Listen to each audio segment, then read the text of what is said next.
गांव के चौपाल में भीड़ जुटी थी। रामलाल काका और हरीश के खेतों की मेढ़ को लेकर विवाद था। गांव के बुजुर्ग, नौजवान और औरतें सब कान लगाए बैठे थे। सरपंच के फैसले का इंतजार था। देखो भाई, गांव में भाईचारे से रहना सबसे जरूरी है। रामलाल काका और हरीश, तुम दोनों अपनी अपनी बात रखो। हमारे बाप दादा के जमाने से ये मेढ़ ऐसी ही है।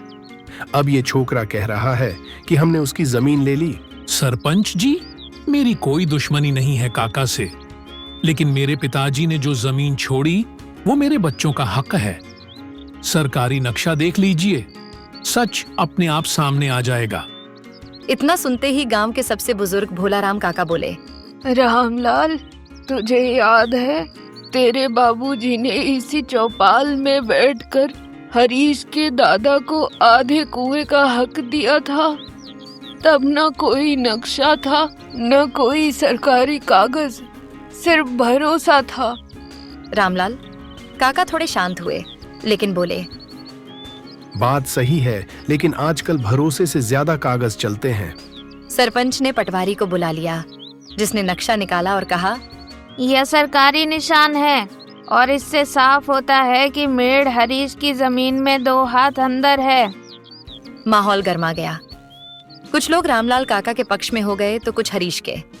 तभी गांव की आंगनवाड़ी बाई बोली, तुम दोनों 2 बीघा जमीन के लिए इतना झगड़ोगे कि गांव के रिश्ते ही मिट जाएं।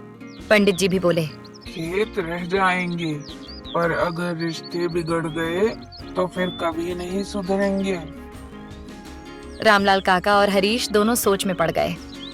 तभी हरीश की 5 साल की बेटी गुड़िया भागती हुई आई और रामलाल काका के पैरों से लिपट गई।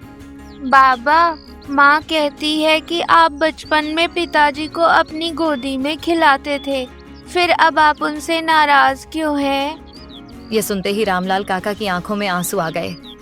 उन्होंने हरीश की ओर देखा और उसे गले लगा लिया। जमीन तो बस मिट्टी का टुकड़ा है, पर तू मेरा अपना खून है। ले, जो तेरा हक है वो तेरा ही रहेगा। हरीश भी रो पड़ा। उसने काका के पैर छूकर कहा, काका, मैं भी अपनी जमीन में से 2 हाथ छोड़ता हूँ। बस मेरा भी उतना ही हक रहे जितना मेरा आपकी गोद में था। चौपाल में सन्नाटा छा गया। फिर तालियां बज उठीं।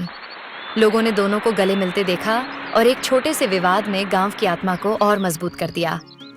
गांव में एकता की जीत हुई। रिश्तों की महक खेतों की मिट्टी में घुल गई और गांव फिर से अपने पुराने प्यार और भरोसे की राह पर चल पड़ा।